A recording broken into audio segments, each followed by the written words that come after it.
नमस्कार, आप देखना शुरू कर चुके हैं द ओबीसी दस्तक और आज हम लखनऊ में हैं और हमारे साथ जुड़ चुके हैं एडवोकेट अचल सिद्धार्थ जी। अचल सिद्धार्थ जी वही अचल सिद्धार्थ जी हैं जो धार्मिक पाखंडों को लेके उनका खंडन करते रहते हैं, उनका भांडाफोड़ करते रहते हैं और इसी के चलते इन्हें कुछ समय पहले जेल भी भेजा गया था। हम इन्हीं से जानने की कोशिश करेंगे। सबसे पहले तो हम हालचाल जानेंगे, भैया कैसे हैं आप? बिल्कुल, मैं ठीक हूँ। सभी साथियों को नमो बुद्धाय, जय भीम। मैं बिल्कुल ठीक हूँ और आप सभी के बीच में हूँ। जी। तो देखिए क्या चीज हो गया था, क्या आपने ऐसा कर दिया था कि एक वकील को जेल जाना पड़ा? देखिए, हमारे देश में तर्क की जो क्षमता है, लोगों में तर्क करने की जो क्षमता है वो नहीं है, ये खत्म हो चुकी है और इसी के चलते मुझे शिकार बनाया गया। ये हम यूं कहें कि ये षड्यंत्र के तहत एक मुझे जेल भेजा गया।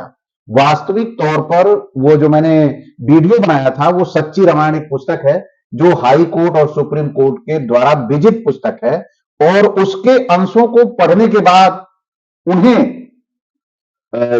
उनकी भावनाएं आहत होती हैं, जबकि सुप्रीम कोर्ट ने इसके बारे में कहा है, हाई कोर्ट ने भी इसके बारे में अपना जो निर्णय दिया था, ये दिया था कि ऐसा सुनने के बाद जो भी पहली बार ये सब सुनेगा तो उसकी भावनाओं को ठेस पहुंचेगी, लेकिन जो सच्चाई है उसे हम दरकिनार नहीं कर सकते। तो वहां पर जो पुस्तक के अंश है वो निर्णायक है सुप्रीम कोर्ट द्वारा और केवल केवल उन्होंने जो पोस्टर ट्विटर पे वायरल हो रहा था, केवल उस पोस्टर को देखा था, उस वीडियो को नहीं देखा था जिसमें उसके बारे में पूरी तरह से बताया गया था। और इसे हम कहेंगे कि हमारा जो शासन प्रशासन जो है वो शिक्षित लोग बैठे हैं, हमारे गंवार लोग जो हैं, जो छोटी छोटी चीजें देख के उनकी भावनाएं आहत हो जाती हैं, उनकी तो जिम्मेदारी है जो प्रशासन में बैठे हुए हैं कि वो वास्तविक चीजों को जाने, उसके बाद एफआईआर करें। लेकिन फिर भी मैं इसको बुरा नहीं मानता कि उन्होंने एफआईआर की, लेकिन अब जांच का ये विषय है।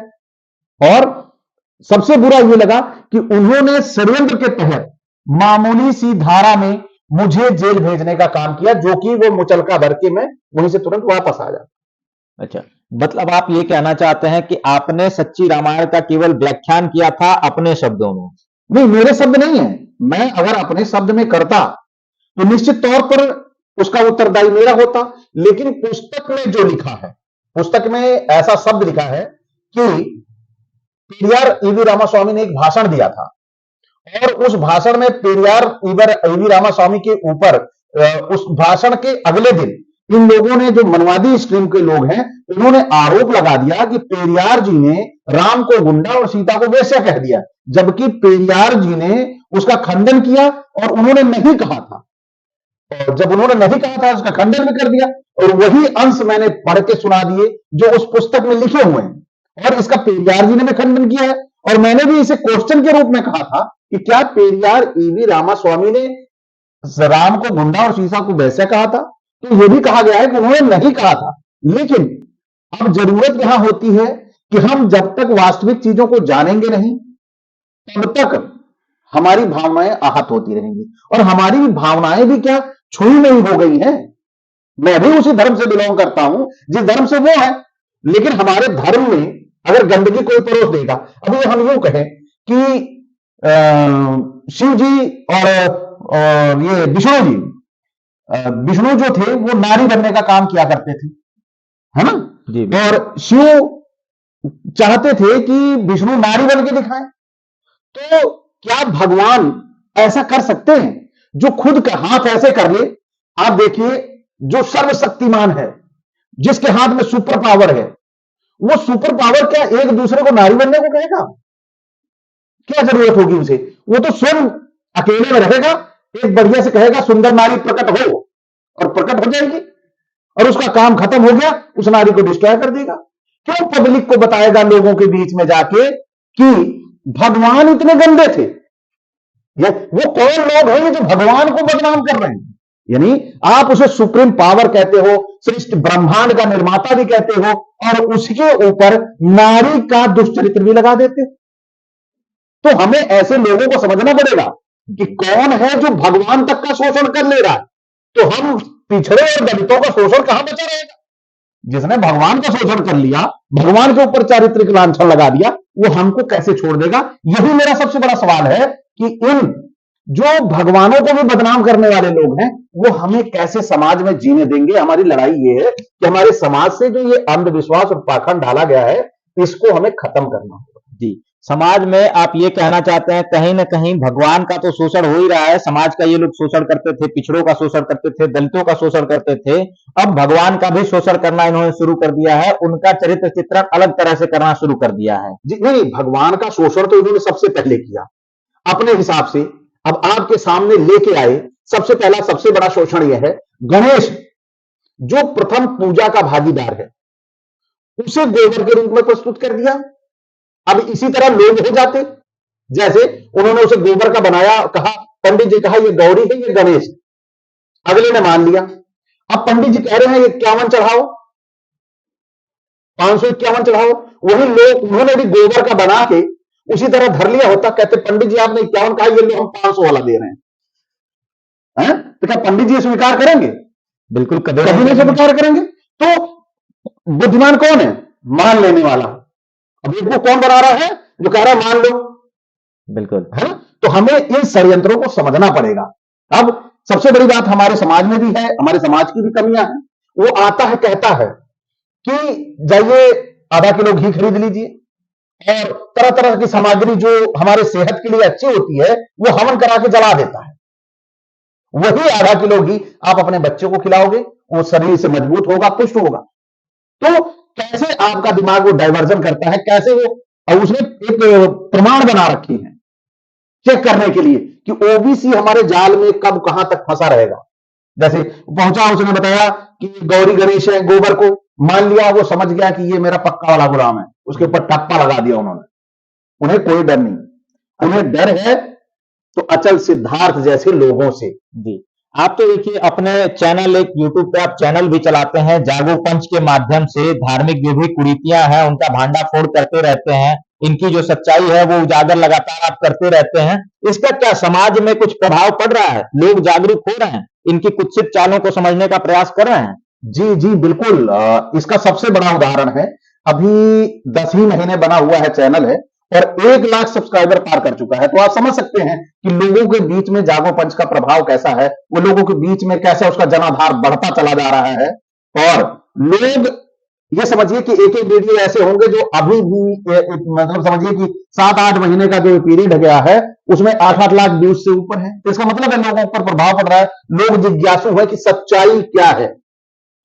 जब आपको जेल भेजा गया तो वहां की स्थिति क्या थी? वहां कौन से लोग थे? जेलों के अंदर किस समाज के लोग भरे पड़े थे और क्या क्या लगभग धाराएं थी? किन अपराध के किन मामलों में वो गए हुए थे वहां पे? इस पे भी प्रकाश डालने का कोशिश करें। जी जी, जेल की स्थिति तो हम यूं आती है कि जेल में हम अगर हम पीछे से उठाते हैं, जैसे हम लोग पौराणिक कथाओं को ही मान लें, तो पौराणिक कथाओं में भी जिनको ओबीसी बताया गया, जैसे आज पूरा हमारा समाज श्री कृष्ण को आराध्य मानता है, ठाकुर जी कहता है, तो उनके पिताजी से ही जेल की प्रचलन चला आ रहा है। तो ओबीसी जेल में रहेगा, ये प्रचलन है। वही प्रचलन हमने जेलों में देखा। मैं जेल में गया तो मुझे लगा कि जिस तरह ये शोषण करते हैं, जो सवर्ण है ये शोषण करते हैं ओबीसी एससी का, जेलों में यही मिलेंगे मुझे। एक अंदर से भय था कि मैं जाऊंगा वहां मेरे साथ क्या व्यवहार होगा। लेकिन जब मैं वहां पहुंचता हूं, अंदर एंट्री होती है, तो मैं जब अपने बैरक में पहुंचता हूं तो वहां जब बातचीत शुरू होती है तो उसमें यादवों की संख्या भरमार, एससी की संख्या पासी, लोध, इसी तरह के सारे भरमार। केवल केवल हमारे 100 नंबर बैरक में 2 ब्राह्मण। अब आप समझ सकते हैं कि जेलों में कौन है। जेलों में हमारे यही ओबीसी एससी और मुस्लिम भाई जेलों में बंद हैं। लेकिन देखा जाता है आए दिन अखबारों में ये न्यूज छपती है, राष्ट्रीय स्तर के जो न्यूज चैनल है वे तो ये चीजें दिखाते हैं कि पिछड़ों पे अत्याचार हो रहा है, दलितों पे अत्याचार हो रहा है, वो सवर्ण समाज के द्वारा किया जा रहा है। इस पे क्या प्रतिक्रिया रहेगी आपकी? देखिए, जो अत्याचार है ओबीसी एससी पे, यह अनवरत होता रहेगा जब तक हम इस ब्राह्मणी व्यवस्था को मानते रहेंगे। नहीं, देखिए मेरा प्रश्न ये है कि आपने बताया कि जेलों में सबसे ज्यादा ओबीसी या एससी समाज के लोग भरे हुए हैं, लेकिन आए दिनों अत्याचार भी तो उन्हीं पे होते हैं, और अत्याचार करने वाले जो अपराधी होते हैं वो किस समुदाय से आते हैं? तो आपने बताया कि जेलों के अंदर ओबीसी और एससी एसटी भरे हैं, जबकि वहां होना चाहिए किसी और को। इस पे क्या प्रतिक्रिया रहेगी आपकी? उस पे होना उसको चाहिए जो शोषण कर रहा है जी। शोषण का, जिसका शोषण हो रहा है वो जेल में है। ये कैसी उल्टी नीति चल रही है, यही हमें समझना होगा, हमारे ओबीसी एससी को समझना होगा कि जेलों में होना चाहिए उसे जो शोषण करता है, जो हमें जातिगत भेदभाव से प्रताड़ित करता है, जेलों में होना चाहिए उनको। लेकिन जेलों में कौन है? जस्ट उसी का उल्टा। यानी आप वहां पे देखेंगे तो जो यादव जेल में बंद हैं वो केवल इसीलिए बंद है कि उन्होंने बहुत छोटे छोटे उनके ऊपर मुकदमे लगाए गए हैं। जैसे किसी मामले में चुनाव के समय मामला था और इस समय भी चुनाव का ही मामला आ रहा है, तो पिछले वाले चुनाव के मामले का वारंट यहां पे जारी करके उसे उठा लिया। जी। तो ऐसे लोगों को प्रताड़ित किया जा रहा है और मोबाइल पे छेड़खानी के छोटे छोटे केसों में ले जाके अंदर कर रखा है। मतलब आप कहना चाहते हैं कि जो बड़े अपराधी हैं उन्हें कहीं ना कहीं सत्ता का संरक्षण प्राप्त है, और जो छोटे अपराधी हैं, भैंस चोरी के केस में, बकरी चोरी के केस में, मोबाइल चोरी के केस में, छोटे छोटे अपराधियों को साजिश के तहत जेल में भरने का कार्य किया जा रहा है। जी जी जी, बिल्कुल, आप बिल्कुल सही कह रहे हैं। ऐसा ही ओबीसी एससी के साथ हो रहा है और जरूरत है आज ओबीसी एससी इनकी दुर्भावनाओं और दुष्प्रेरण को नहीं समझेगा तो निश्चित तौर पर आने वाले समय में आप वो स्थिति मुझे दिखाई दे रही है कि हम गुलाम बना दिए जाएंगे। गुलाम तो ही है आज, स्वतंत्र नहीं कह सकता मैं, लेकिन हमारी वो स्थिति हो जाएगी कि जैसे आज मैं बोल रहा हूं आपके साथ बैठ के, ये स्थिति हमारी खत्म होने वाली है, बहुत जल्द खत्म होने वाली है। आए दिन आपको लेकर लगातार ट्रेंड चलाए जाते हैं ट्विटर पे, सोशल मीडिया वगैरह पे, आपको गिरफ्तार कर लिया जाए तो आगे आप क्या करेंगे? क्या आपकी गिरफ्तारी हो गई उससे आप डर जाएंगे, जेल भेज दिए गए डर जाएंगे, या फिर समाज में नई क्रांति का आगाज करेंगे आप? देखिए, मैं सरदार भगत सिंह का फैन हूं, उनका अनुयायी हूं। तो जब मेरे आदर्श फांसी से नहीं डरे तो मैं जेल से डर जाऊंगा? तो मैं जेल से या फांसी से डरने वाला नहीं हूं। मैं अपने काम को अब दुगनी गति से करता हुआ समाज को जमीन स्तर पर जागरूक करने का भी काम शुरू कर दूंगा। जी। और आपके तरफ से ओबीसी एससी वर्ग को, बहुजन वर्ग को क्या संदेश रहेगा, क्या संदेश देना चाहते हैं?